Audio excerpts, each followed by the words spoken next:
call to the honourable member for Drought. Thank you, Mr Speaker. I rise today to speak of my great concern for regional Australia and the future of agriculture in this country.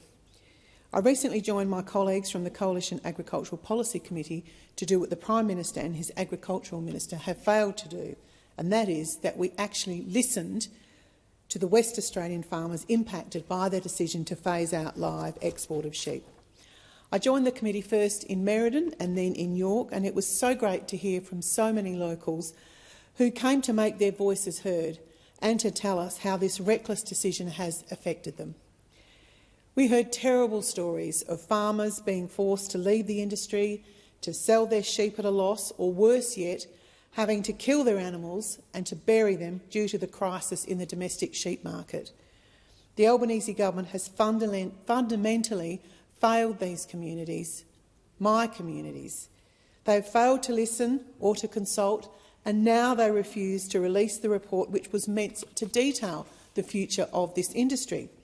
Now, Mr Speaker, that report has shamefully been sitting on the Agricultural Minister's desk for months, and I speculate that that report doesn't say what the government wanted it to, which is the reason why it is buried in the in-trade.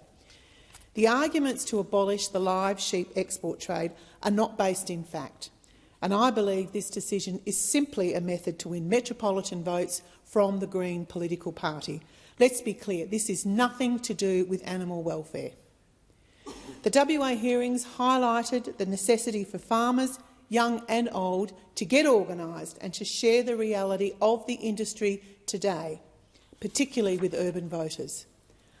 I'd like to thank my colleagues who travelled all over the West Australian wheat belt to hear from our wonderful WA farmers and for taking up this fight with us.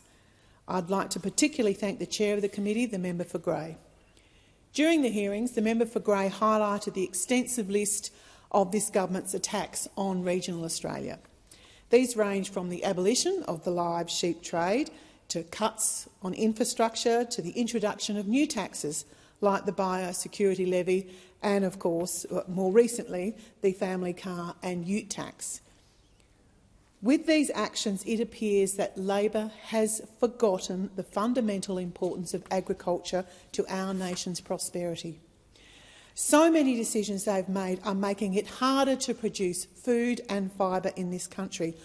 Honestly, do we want to transform from a nation that feeds the world to one that relies on imports to feed ourselves? Because that is the direction that we are heading in.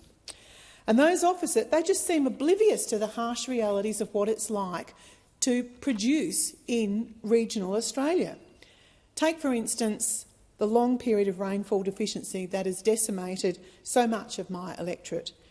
While a drought has not been formally declared, and recent rainfall may have somewhat helped, the situation still remains dire for many. I have heard from Will Baston, a pastoralist from the Gascoyne Junction, who has described what feels like a never-ending cycle of hardship. In recent years, he and his family have faced fires, floods and now extremely dry lands. This is occurring at the same time while prices rise and returns fall, which has seen him struggling to keep his animals alive. Will is a councillor on the Shire of Upper Gascoyne and sits on the Emergency Management Committee for the Shire. He is extremely concerned for his and other pastoralist futures. While some stations closer to Carnarvon, they've had a welcome recent soaking, but many other parts of the Gascoyne have only had approximately 10 mils in recent weeks, which has only just been enough to keep the dust down and has not soaked in at all. And it's my understanding that the soil has now become hydrophobic due to the long period of dryness and will take much more effective rain for circumstances to change. These are the types of issues that weigh heavily on the minds of farmers and pastoralists in my electorate.